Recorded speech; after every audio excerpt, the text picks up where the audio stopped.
First of all, hello everyone, and welcome again at another episode of Redefining Customer Journey Management, where I have the pleasure to bring together world-class CX professionals, design professionals, service designers, and directors to deconstruct their strategies, tactics, struggles, to give you techniques and methods, and perhaps even resources to redefine journey management in your organization too. So for those who don't know, my name is Jochem van der Veer. I'm the co-founder and CEO at Dedu. We're a software platform for journey management, and we're designed to give teams all the tools and overview to manage their workflow from insight to implementation at scale. And today, I am joined by a very special guest, and I found her by coincidence. So Maria has been a seasoned transformation consultant for decades. She's been working on organizational design, change management, and transforming companies from process to customer-centric. And her energy and focus lies on how transforming organizations and implementing agile ways of working is really about changing how people think and changing the culture. So currently, she's working at Implement, global transformation consulting firm, on the most complex organizational transformation questions. But the reason I'm talking to her now is because there was a recent piece on InfoQ or Infoc, I don't know how you say it, but there was a beautiful article where she and Ole Jepsen, her co-author, talk about the magic around organizing around customer journeys and how to do it. Maria, welcome to the show. Thank you so much for having me. I'm looking forward to it. Yeah, I'm looking forward to it too. And before we actually dig into like the article you've written, the step-by-step approach you laid out, how organizations can actually do this, I was observing the comments on the announcement we did. And Ole, your co-author, said, it's magic that the article is there in the first place because it started with an argument. So I thought maybe it's a good place to start. Like, what was the argument about, and how did you actually came to write this article? Yeah, sure. So Ole Jepsen was actually my teacher when I first took the first couple of SAFE certifications back in, I think it was 2017 or even before that. And he was teaching me these ways of implementing large transformations, and you know, when you take a certification like SAFE, it sounds quite simple. It's always explained as very easy and sort of you just do this step and then you're there. And I was probably being the annoying student in the class. Work like that. We've tried that. That's not the way. That's not the approach. You can't just do it like that. It's not that simple, you know. And Ole and I got into some great discussions on the topic, as you do when you're very passionate, both of you, and you sort of work it out. And then a couple of weeks later, he contacted me and he was like, I think we need to discuss this some more to understand this. And would you be interested in having a few coffee sessions and just discuss this more? And we started there, and we had great discussions about how does all this theory about transformations, how does that actually work in practice, and what is even, you know, a value stream that SAFE is talking about, or what is even a customer journey, and how can you work with that, and how can you actually, I'm going to say the word realistically, work with that as well when you then meet the everyday lives of employees that are bound within a set of processes and a set of ways of working. How do you actually do the changes and the transformations? And that ended up in some great hours and hours of discussions and emailing back and forth and coffee meetings. And at the end, we thought, why don't we put all of his great experience and knowledge of both theory and practice, and then my practical approach to it together, and co-author this piece, which was such a fun writing process because I think it challenged both of us through the entire process of thinking differently, which is honestly the best way to learn for both of us. It's an amazing story. And in the end, you've laid out this like 8-step transformation, what is it, staircase almost, where companies go through, not all at the same time, but step by step, or skip some steps, as you mentioned. Yeah. Before we're going to dig in, because I want to hear all about it, how all the steps work and how it actually is applied in practice, because you had me at practical. And that's, I think, where our audience today is also looking for, like, okay, theory, I get it. It's amazing. Yeah. We all want to be customer centric. That's a no-brainer. But okay, we're agile. We have journeys. We have like ideas how to connect the dots, but it's like extremely hard. And you mentioned value streams, customer journeys. Can you maybe speak a little bit about what you have seen, how journeys and customer journeys or the management of it has changed over the last few years? And then maybe also for people who are not familiar with agile or maybe only are familiar with value streams, like give a little bit of a difference between what is a value stream, what is a journey, or are they interchangeable? But maybe start with like how you've seen journeys evolve as a tool to align the organization over the past years, because it's pretty new that there's such an interest in doing it this way. Well, yes, I think the interest is definitely growing a lot, but the concept is definitely old. I think it was in the 1990s that people first started talking about, mapping customer journeys and mapping customer experiences. So definitely, I'm not really a first mover there because I was barely a teenager in the 1990s. But so I think the concept has been there for a while. I think it's growing in different companies. I think a lot of companies are still struggling with what is a value stream compared to a customer journey? What's the definitions? And a lot of companies are using a lot of time discussing those definitions. And that's probably where my practical brain sort of hurts a little, because I don't think it's that important to distinguish between those concepts that much. In the article, we also chose to not look at it as different, even though it is different. A customer journey is different from a value stream. It's two different concepts. The customer journey is more focused on the experiences and feelings of the consumer or the user, where a value stream is more of a company view of product delivered as value to a stakeholder or customer. So it is different concepts, but in talking about transformation and organizational design, it's not that important to distinguish that clearly between the concepts, in my opinion. I think it's better to get started and in a very agile approach, learn from that, because I think every company that has worked with customer journeys has tried to map it all out in a very theoretical exercise, only to find that as soon as they then start trying to implement it, it's not right anyway. So my approach would be more, don't spend hours and hours, or that's not even going to cut it, months and months discussing the exact mapping of, the theory behind value streams and customer journeys and all of that. Instead, try to just get moving with one and start transforming. And that's also getting into those steps that we're going to get closer to. So I think there's a lot of talking over the past few years about customer journeys. I think a lot of companies has also started using it internally as user journeys, which I think can add tremendous value as well. So definitely we're moving in the right direction, but we need to be careful not to spend too much time in the theoretical discussions. You see there's a big gap between where maybe teams on the ground, like the UX teams or the experience design teams or the service design teams, they have deep knowledge in how to talk to the customers, how to interview them, how to map out all these journeys.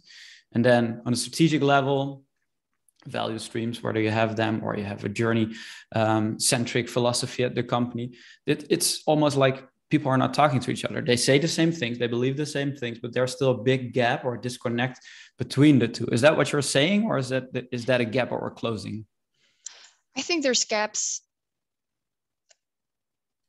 Every time you have a handover of any kind of knowledge, there's a gap, right? Because you cannot hand over everything that's in your head to another person. It's just basic communication. You can't do that. So every time we try to have a link between two teams, there will be a loss in translation always, if that's between management and the team, or even between the teams, or between the consumer for that matter and the team interviewing the consumer. So every time you do that, there's a gap, which is basically the whole point of organizing differently, is about removing as many handovers as you can. So especially the handovers where you cannot afford to lose anything in translation. Those are the handovers that you should minimize and try to put people together instead.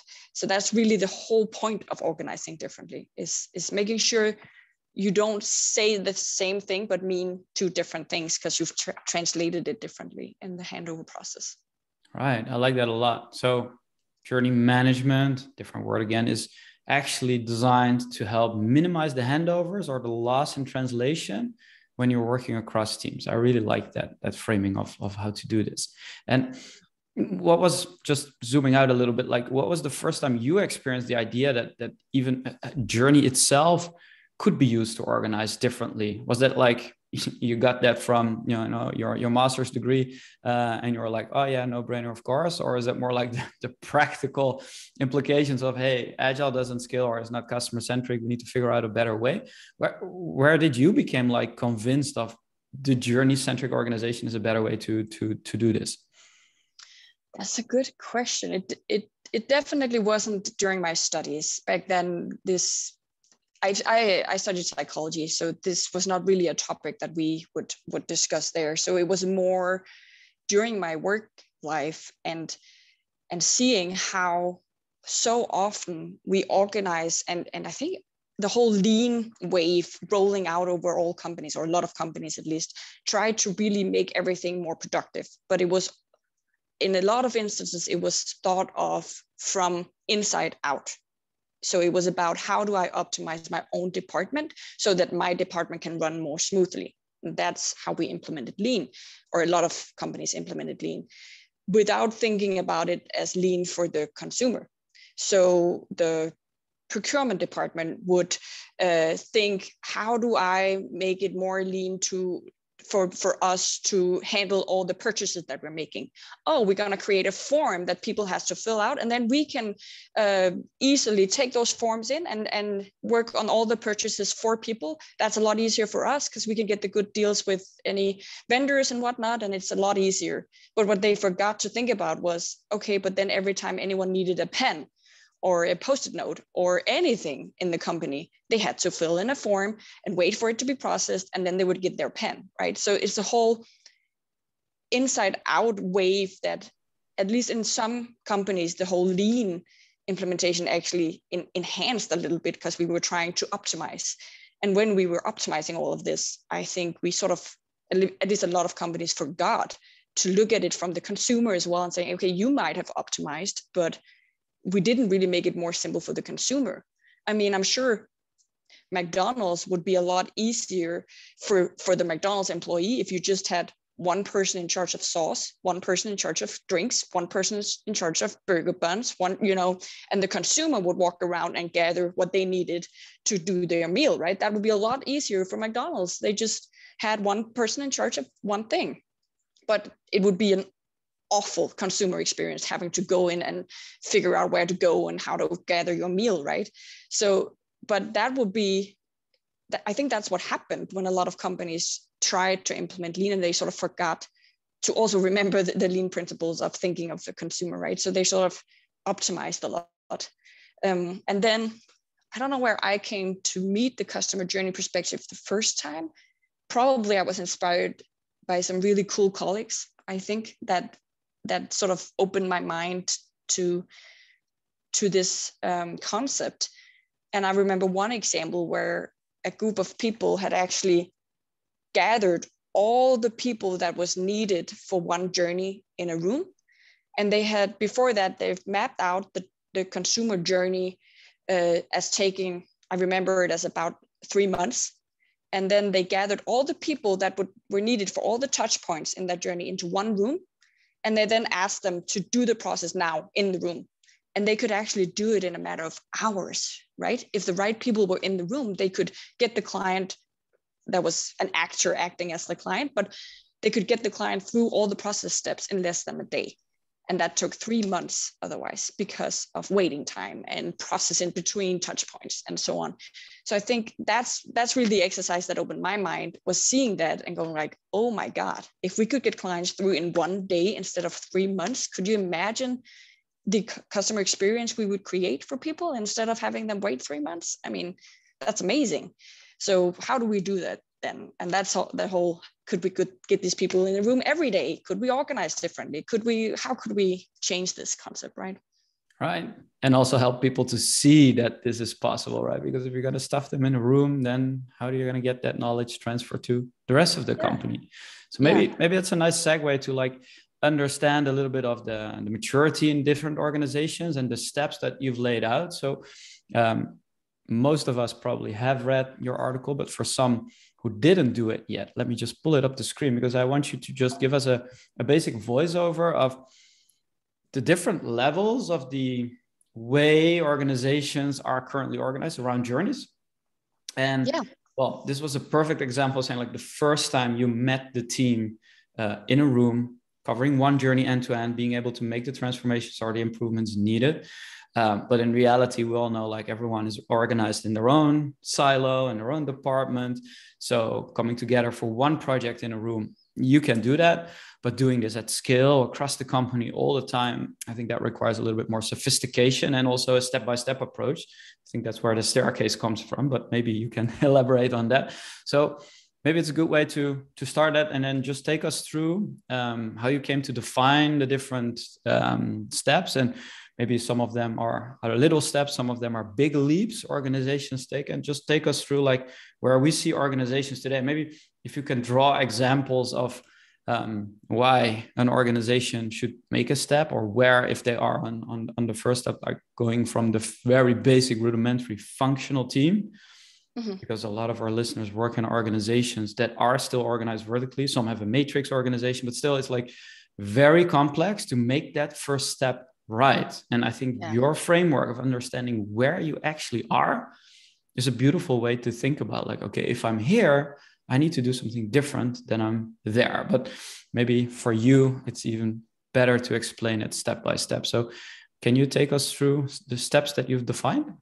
Yeah, of course. And when Ole and I wrote this, we took an offset in software development because that was really the topic of our discussions. But I do want to say these different steps is not necessarily only software development. I've seen other functions like marketing functions and likewise to start working with these concepts as well. So even though what I'm mostly talking about here is software development, and my examples would typically be within that space, I've seen it used in other places as well with great benefits. So so I think we created this maturity ladder, and as we say in the article, you don't have to take it step by step. And some companies are also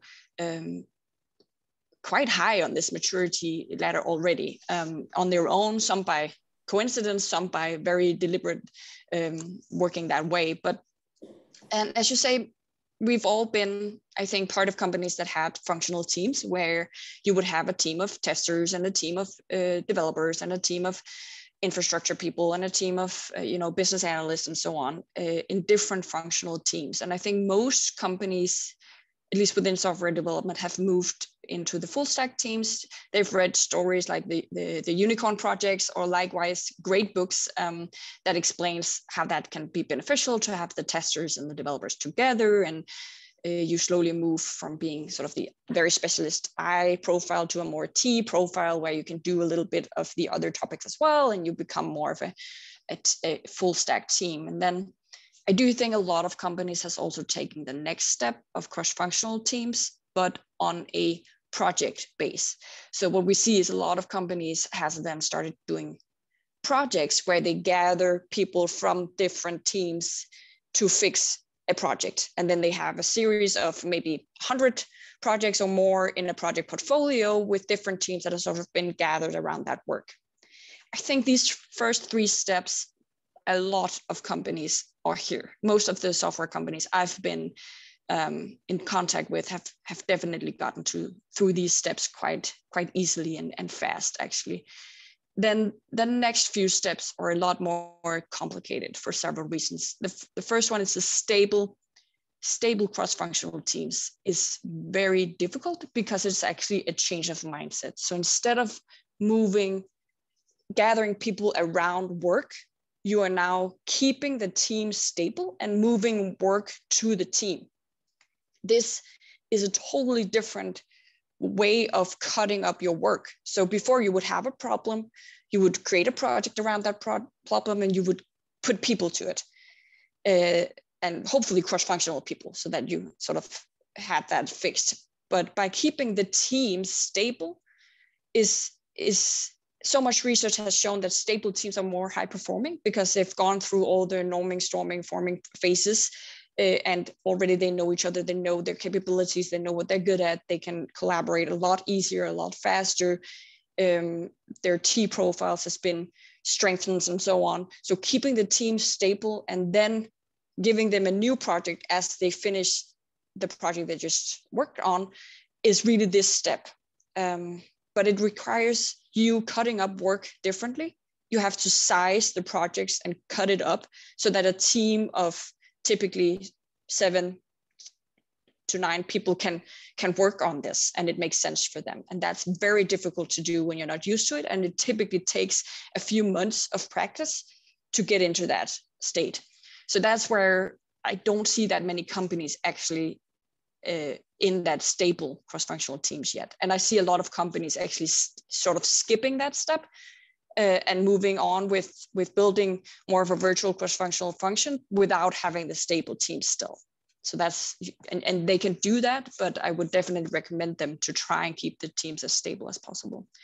And also in that also lies the fully allocated part, because I think a lot of companies use projects, but then you're allocated to 3 or 4 different projects at the same time. And that everybody knows that there's a huge time waste in shifting between stuff. So keeping them stable, keeping them 100% allocated to that team, not also doing 3 other projects at the same time is important step to mature, but very difficult to do.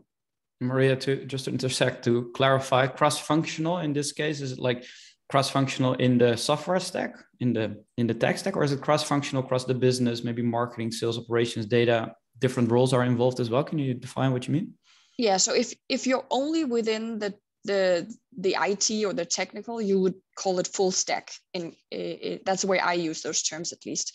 And as soon as you then bring in business and ideally operations into it, that's when you can start talking about cross-functional teams, in my opinion, at least. Yeah.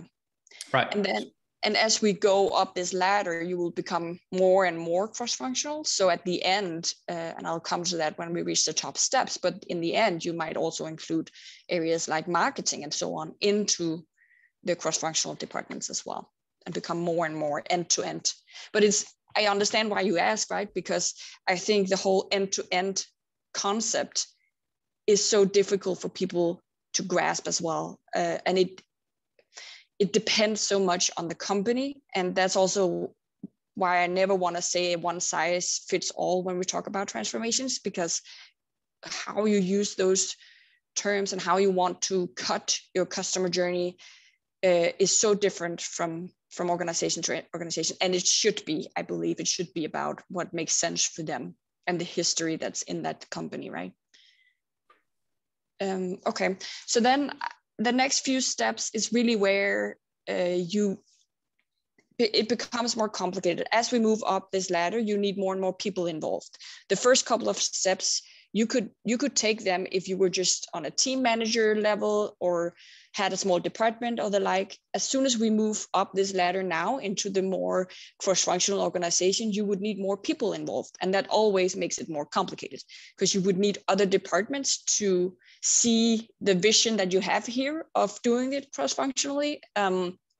If you are an IT manager, for example, you would need to now go convince the business and the operations and who else you want involved to do this virtual cross-functional organization with stable teams. And that's a change management step that sometimes can take a while to convince them why that's a good idea and why they're not losing any power or likewise by doing these steps, but that it's actually beneficial for the customer if we do this together, and by organizing together we can have a goal in mind and we can work towards the same goal. So the first step here is really getting them involved, getting a virtual cross-functional organization. And by virtual, I mean, we have not changed anyone's reporting lines at this point. People are still reporting to the same person they were before. They are now just gathered into what we call a virtual department with one goal.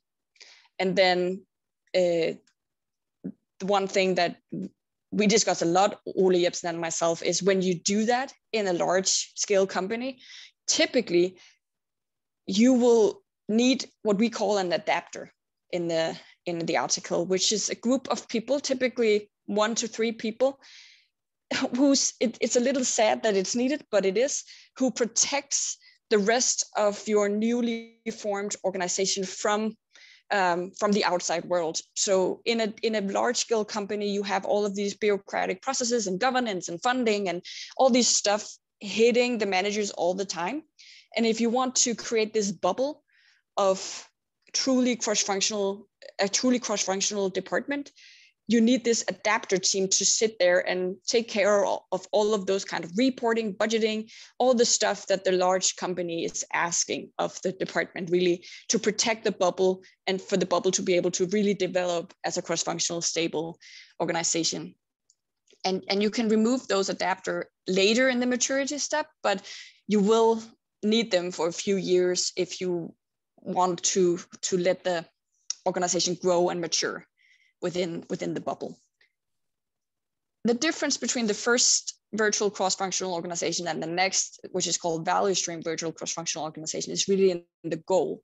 So the first step, you can just choose to organize around any kind of product or goal that you have in mind. It could be like, okay, we are now the department focusing on the mobile platform or whatever product you want to. The next step in the maturity is really where we start talking about the journey perspective or the value stream perspective and looking at it more end to end and what is really the customer journey. So you wouldn't organize around a platform. Maybe you would organize around, buying a house or onboarding new customers, or, it could be different kinds of journeys. And that's a change as well in how we think. So instead of just focusing on one product, you focus on the end to end, and you would typically need to involve some more people when you do that and change a little bit in the team structure as well. And then now becomes the difficult steps where you begin entering into sort of the enterprise view of transformation, because now you want to take the discussions up about, could we also organize HR lines differently? And as soon as you begin talking about HR lines, you typically have to talk about budgeting and governance and bonus structures and pay structures and all of these topics that follow. And this is definitely where Ole and I had the most really good discussions about. That all sounds easy in theory. It's like, okay, we just do agile funding models, but it's so difficult if you're in a large organization that has done the very typical annual yearly cycle for years. And it's difficult because of the human nature in this. So humans feel like they're losing control when you take these steps. They feel like they're losing power. And sometimes they will actually be losing bonuses, for example, that was put before, or structures that actually link directly to their own personal gain, which makes this extremely difficult because you have to convince them that it's still worth it, or you have to convince HR, finance, and all of those functions to change all that. So it becomes very complex, the last few steps of the ladder here, and a very few companies has, in my opinion, succeeded with this. The first is you actually change the HR steps. In the next full end-to-end is where you also begin potentially releasing straight to customers. Maybe you can now feature toggle, or you are now allowed to release straight to consumers, which is a huge step in at least all compliance heavy companies like a bank, for example, or similarly where you have to make sure that you're not making any compliance risks for the company. And then the fully end-to-end cross-functional organization with agile processes at the very end here is where you you're now also actually linking between the different cross-functional departments using agile methodologies, the enterprise agility. And it could be safe, but it doesn't have to be the safe model. In my opinion, it can be different from company to company, but just making sure that any dependencies you still might have between the different organizations are frequently visited, for example, via agile processes. Thanks, Maria. This is awesome to hear you give a voiceover on your article, but it's so clear how it actually evolves in an organization. And I see now in the chat, in the Q&A, like people are bombarding us with questions. So we're going to take a few in a few minutes, but I wrote down a few points that you brought up that I think are very interesting to discuss further. Like the first thing, moving up the value stream or moving up the ladder of these different organizations around journeys or value streams, as you call them, is super easy. But what have you seen is the biggest hurdle that most organizations are in today? Because as you mentioned, most of us are still like in the bottom part of the ladder. Some, and I'll ask you about if you can give examples of companies that have managed this end to end. Maybe there are, maybe there are not. But like, what is the biggest elephant in the room here? Is it the bonus schemes that it's addressing or trying to change? Because then people will be very protective of what they have. Or is it more like the nature of a large company is that it turns slow and therefore it takes time? Well, what is the biggest hurdle that you see, especially in the bottom part, that organizations want to do this, but actually need to take a first step, but can't because what is the thing that hinders them from making progress?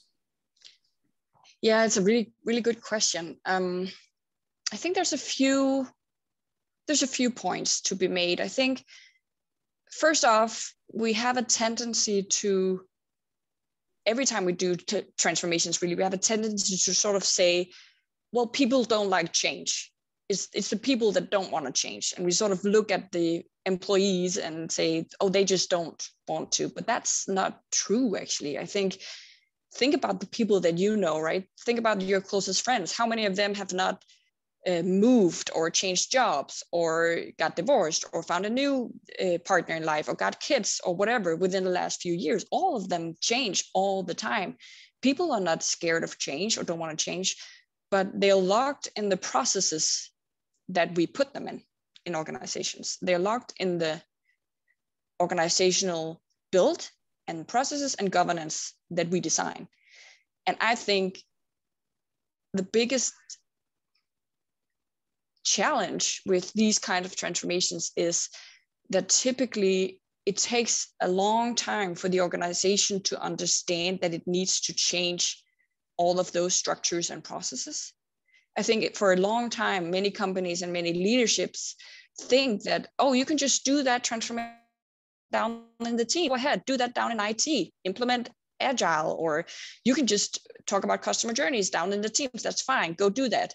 And they don't realize that for this to be successful and for the whole culture to actually change, you need to look at the financial processes and the governance structures and the different boards that you have people go through whenever they have a new idea, or, all of that needs to change as well.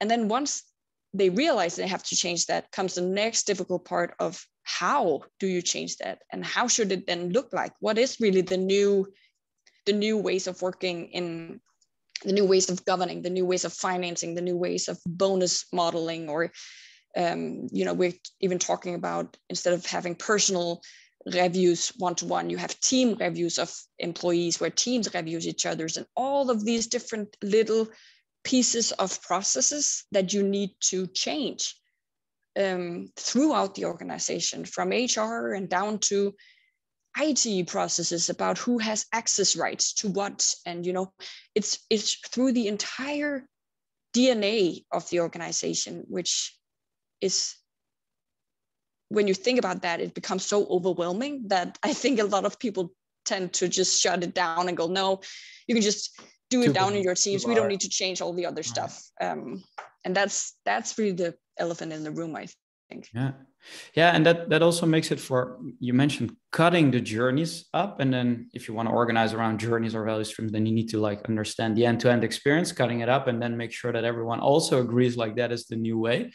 Maybe that's a maybe smaller elephant, but also a big one that we see organizations also struggle with. And what I want to know is what is your experience? Who is driving that cutting up of basically the journey management into meaningful chunks and then trying to reorganize around that, let alone the bonus structures, the team structures, the review structures, but like who owns that process typically in organizations that have done this successfully? Is that the adapter, the person or the persons that are the adapter role, or is that more like a cross-functional team that is set out to do this as a project? Or is it like you helping them to do that?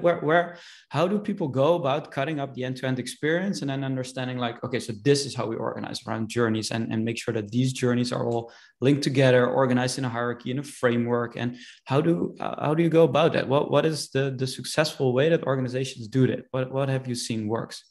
It's a good question. What's the successful way? I think companies are doing it in very different ways. And what I really liked about this maturity ladder that we created is it also tells a story about everybody can start this journey. I mean, even if you're just on a team manager level, you can get started on this journey and start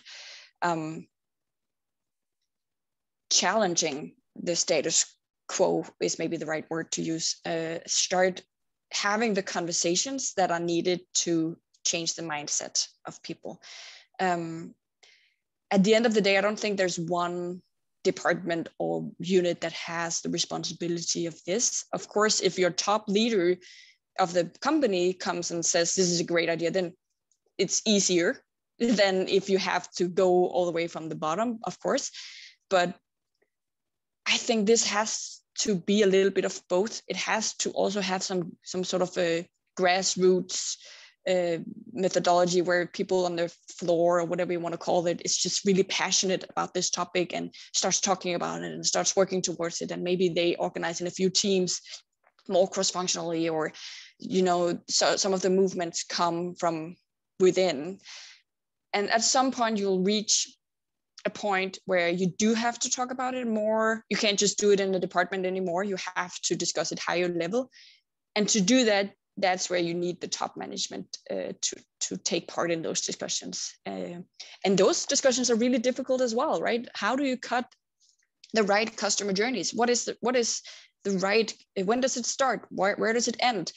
And how do you cut them so they don't overlap each other too much? Because I don't think you can cut them so they never overlap at all. I remember discussing this with an insurance company, for example, where they discussed, well, typically if you're injured and you call your insurance company, you're never just injured in one way. It's never just your car that's injured. Then typically you would have had your laptop in that car and that is also injured. So it's also filing a claim on both your car insurance, but also your personal items insurance. And maybe you hurt yourself as well, and you have to claim a personal injury as well. So it's 3 journeys, but how do you make that easy for the consumer? It's so difficult to map this out right. And I don't think any company has gotten it right in the first try. Right. That is not anyone I've heard of. Yeah, everybody has started out and they've mapped it out, and within a few months, they've realized, okay, we have too many touch points with this other department or tribe or whatever they choose to call it. We have to rethink how we cut this journey, because we have to talk together every day to make this work. Or, they realize those kind of things and then they adjust. And I think that's the important part, is making sure that you do revisit the journeys every so often, so you learn from those. And that's really where the agile processes is a nice tool, because you get those working with retrospectives in as part of this, and you can actually, on whatever you do on a quarterly basis or whatnot, you can sort of assess, hey, we seem to be working with department A a lot. Maybe we should go discuss with them if we're set up in the right way, or if we should change something. Right. Is it also so, and then we'll open up the Q&A for the audience today. So one of the things that we get asked a lot is that when people enthusiastically start with journey management, so they're going to set up like their end-to-end life cycle, and they're going to break it up into chapters. They're going to have their individual journeys, structured against the particular chapter, divided in stages, and they can make a granular hierarchy. I think that is relatively easy to do for, you know, a known organ, or for an organization with a team that knows the customer experience. But then the question arises like, okay, so how large or how small should we make the journeys? And then we see two trains or schools of thought.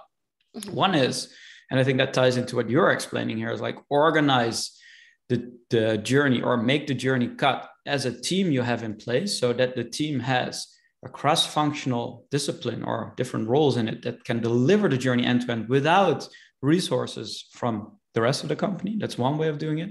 And the other one, and that's the customer-centric way, is saying like, what does, in your example, when a customer gets injured in an accident, actually need to do to get all the claims filed, his reimbursements, and make sure that the medical bill is paid. So there are two trains of thought here, and I don't think either is good or bad, but can you share your perspective of what you've seen is the easiest to get adopted in an organization?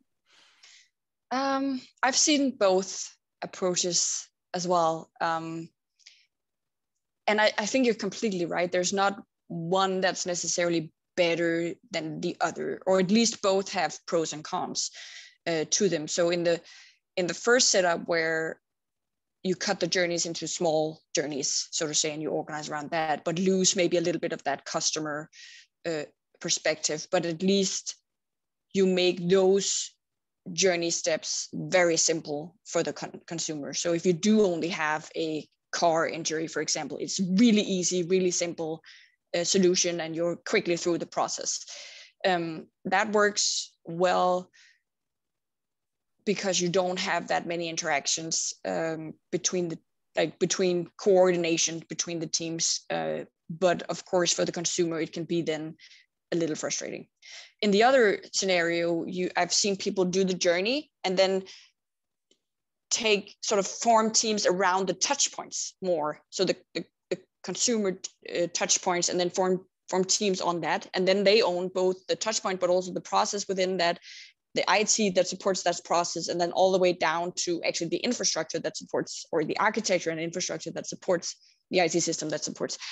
That can work as well, and I've seen it work, but of course that requires a lot more coordination between the touch points. But at the end of the day, I also believe it gives a little bit better customer experience on a large scale. But of course, back to the guy who only actually has a car injury and doesn't have anything else to report, for him, it's maybe not the better option, because it will take him a little longer to get through those steps, and it might be a little less simple, because he will be asked also, do you have personal claims, and all these other questions that he doesn't really care about in that specific touch point. So I think there's pros and cons to both. So what you're saying in this particular case is like, there's the chapter about I have an accident or a car accident. Let's make it specific as an insurance company. And then the way you would cut up the journeys is very specific and say, let's look at what people actually experience. In this case, it's I just have a broken car, nothing else. I have a broken car, broken leg, and my laptop is broken, and all these different scenarios. And then you look at what are the most common journeys that our customers actually go through. And then we're going to innovate around these. But it can also mean that different steps or touch points, if you will, have a cross link with all these journeys, and they're the same. So that makes, I think, complex. And I'm now going to segue into some of the questions of our audience, because I see that Louisa Matters, thank you for your question, says, and this I think is related, so maybe we can build on this example. It's like, how do you get the different teams to work together and map out that journey? Because car insurance and maybe laptop insurance are different departments. They have the same step that touches the customer experience, but because of the big gap and the lack of communication between the teams, getting started might even be a problem. How do you get the different teams to work together, is her question. Yeah, and it's a really good point. And I think before, when I said it's about removing handovers, that makes it sound so simple and so easy. But the point here is you're never really deleting handovers. You're just moving them to other places in the organization, right? So you will always have these collaboration points with other teams, and figuring out how to do that effectively at the right timing is very difficult. I think you will always have a team that think they're being added into the process too late, or involved in meetings, they're not relevant for them too early, or, it's very difficult to get the timing right. And that's really where I like to combine the customer journey perspectives with the agile methodology. Not that you have to, you can do one without the other, but that's where the beauty of combining them becomes very strong, because the agile methodology, if you use those different touch points in the right way, you get those collaboration points with the teams that you need to collaborate with on a very frequent basis. So you get your quarterly planning together with, you would invite that other representatives of that department into your planning and go like, hey, we're going to improve on this steps of the customer journey this quarter. We know that you are related a little bit in this one, or we have the same platform or the same touch point or whatever it is that you have together, and you would align on how to do that together. But even as I'm saying it here, it sounds simple. It's definitely not easy, right, and simple, and it really comes down to the people doing the work as well. Right. So what you're saying is, and I think it ties back to a question Marianne is asking about, like, what is the difference between CX management or managing around journeys versus touch points? What you're saying is basically like the journey remains the centerpiece of whether it's big or small, doesn't matter, but that's the centerpiece of where you align. And then in a particular step, seen through the eyes of the customer, there's like layers of what we do as a business. Like, how do we interact with you? That's the touch point. But then behind that touch point is a team that builds the landing page or the form or the application interface from your mobile app. Behind that is the data capture, the processes, and maybe even the internal operations to make sure that, your data is actually processed in the right way. But then what we're saying is the journey is the easy way to align. The touch point is the surface level where business and customer meets.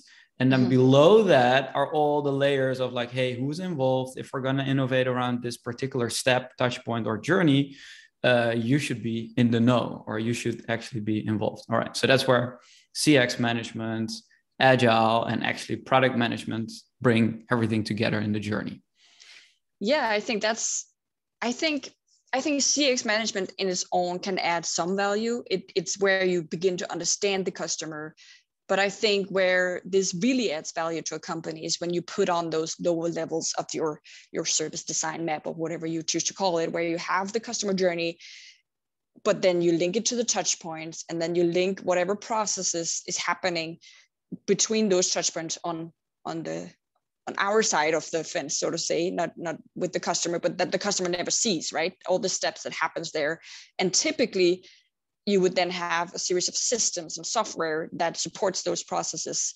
And then underneath that, you have your whole IT architecture landscape, which makes this even more complicated. And that's also, I think, in these kind of transformations, one of the elements that are often forgotten is that when you reorganize on the top, if you then don't change anything in the architecture on the bottom, you just get this weird spaghetti structure architecture where you can't really limit the handovers or the dependencies between each other because of the architecture. So if you do want to do this full-scale enterprise transformation, you actually need a lot of focus on the architectural pieces as well, all the way to the bottom of that service design map, even maybe the infrastructure at the very bottom as well. And this is, again, me talking a lot about software development. Of course, it would look different. Your service map would look different if you don't have software, if software isn't really a part of your process. But it's not a lot of customer journeys today I can think of that doesn't have some element of software as part of the journey. Right. I believe you're right. Like, we're all in the experience-led organizations, right? Customer experience is like an omnichannel approach to delivering and differentiating us as a business. So can you share a best case of a company that you think did this successfully or is on the way to do this successfully? And maybe I can chime in with a few examples of what we see, but like an organization that either you were involved or not, but is actually making waves in organizing around journeys? I think there's a lot of companies that are on this journey. I don't honestly believe any company is 100% there yet, at least the companies I've worked with. I don't see any of them sort of fully done. I don't think you're ever maybe fully done with these kind of transformations, because you learn and you get smarter and you understand your customer journey better and you innovate and you get better. So I don't think you'll ever sort of be at a point where you say, now I'm complete. I think some of the larger banks has been an interesting journeys here, like ING or even Ammo Bank or Danske Bank in Denmark, or I think there's a lot of within the banking sector really advancing here and also learning from each other and seeing how they are doing it. The insurance part of the financial sector coming quickly getting speed in this area as well. But also, I think people talk about Spotify a lot in this organizing, or Amazon as some of the front runners in this as well. And I think they're doing an amazing job of creating great customer experiences and focusing on that. I do know that they're reshuffling their organization internally all the time, which is a little bit to my point about never being done, right? Because when you talk to people that actually work at Spotify or Amazon, they say they have organizational changes all the time. All the time, right? Yeah. And I think it's because of this. You get smarter, you learn, you grow. Yeah, I like to think journey management is a smarter way to organize than the functional organizations that we have. But yeah, so Lisa Sonnenstuhl, I hope I pronounced that right. Thanks for your question. I have another one from Zoom user. I don't know who you are, but thank you for your question. Is that, and I think this ties into what you explained with banking. He or she asked, like you say, that client journeys come around at a higher level, or customer journeys come around at a higher level. Isn't it better that the functional teams also have a customer journey approach? And the way I see banks adopt this, and that is a little bit of a double-edged sword, I would say, where we see the functional team owns a journey, let's say online identification. So if I'm going to get a mortgage, if I'm going to get a personal bank account, or if I'm going to get a loan or any of the above, I need to identify myself, especially if I'm doing this online or using an application like a mobile app or a website to get it. So the online identification journey is probably a solution kind of customer journey that is part of a functional team, but it's necessary to all these other teams that might be organized against the customer experience of buying a house or getting a mortgage or those kind of things. Like, we see those things go hand in hand. So can you speak a little bit how journeys might come at a higher level, or, in your step-by-step approach, that understanding like the customer experience through the lens of journeys comes later, where functional teams might already use journeys, and how to connect those dots? Can you speak a little bit about that?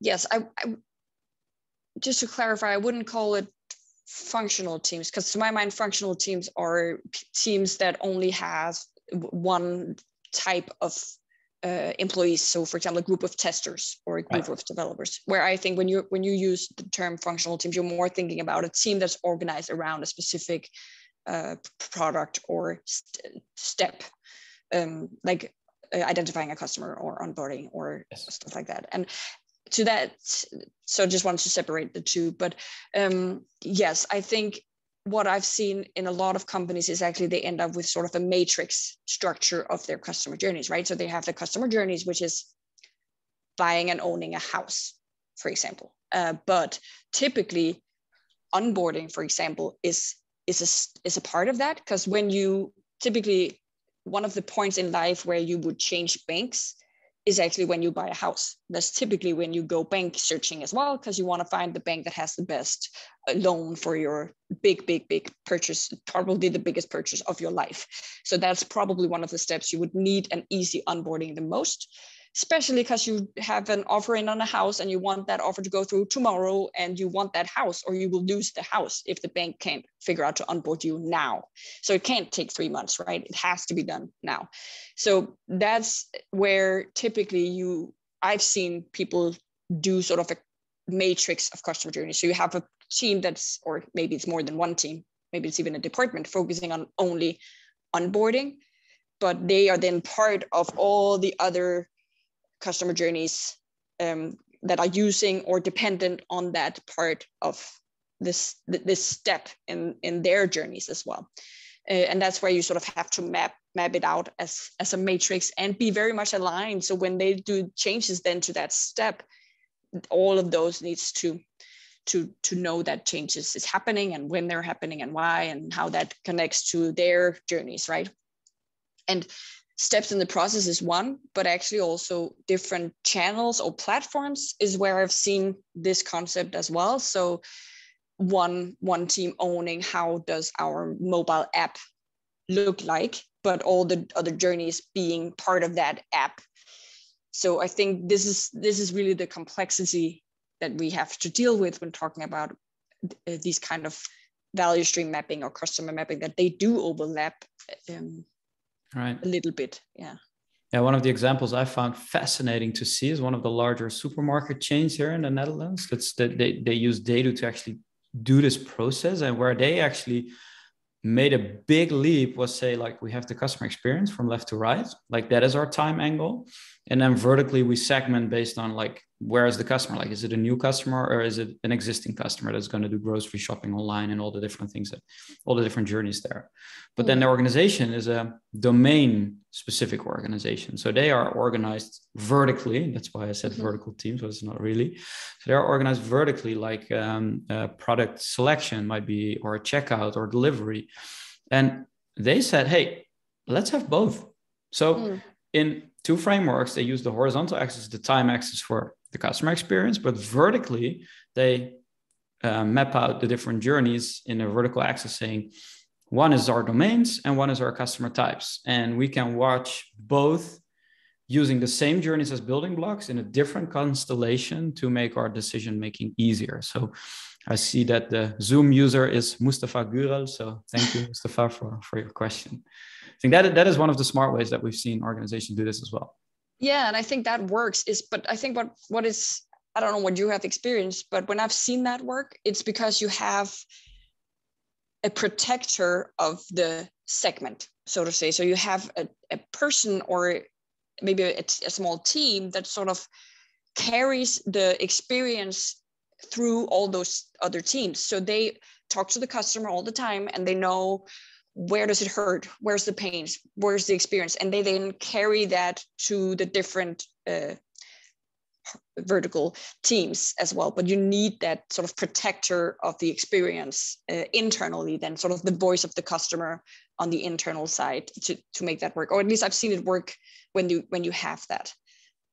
Yeah, so I think that is a nice ending of this conversation. One of the things that we see is why journey management can be so powerful is that if you find a way, and it can be a different way for your organization than another organization, but if you find a way to start doing this and to have a source of truth that says, okay, these are our journeys, this is the hierarchy that we work in, but then making the connections on a journey, almost on a touch point level between, here are the problems in this journey, here's the problems in that journey. Let's turn them into opportunities.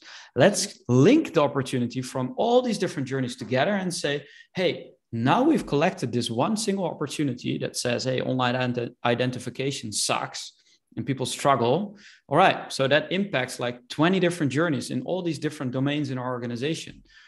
And if you can feed that back into your management team and say, this single opportunity connects to 20 different journeys and impacts the customer experience, if we're going to solve that, then you're doing a good job into organizing this and making actually steps towards a journey driven or a value stream driven organization. So I think that is a nice ending. Like, the first step is organizing around it. And the second step is then turning all these opportunities into something you can prioritize against before going into what is your team going to build. So Maria, I really want to thank you for this conversation. We went in very deep, but judging by the questions, which we unfortunately couldn't answer all of them, we did a phenomenal job in clarifying how you can actually organize around journeys and the magic around that.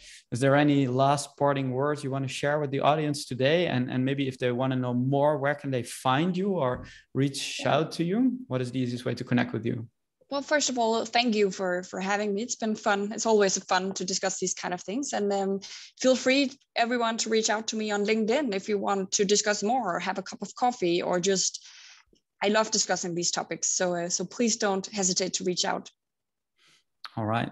Thanks, Maria, for joining me today. And thanks, everyone, for seeing this. The recording will be shared with you, so you have a nice viewing of our discussion and digging in. Reach out to Maria, ask her anything you want, or send me a DM if you have more questions to follow up. I want to thank you for another episode of Redefining Customer Journey Management. And Maria, thanks again for being with us, and have a lovely day, I guess, today. And I'm sure we'll talk again. Yeah, thank you.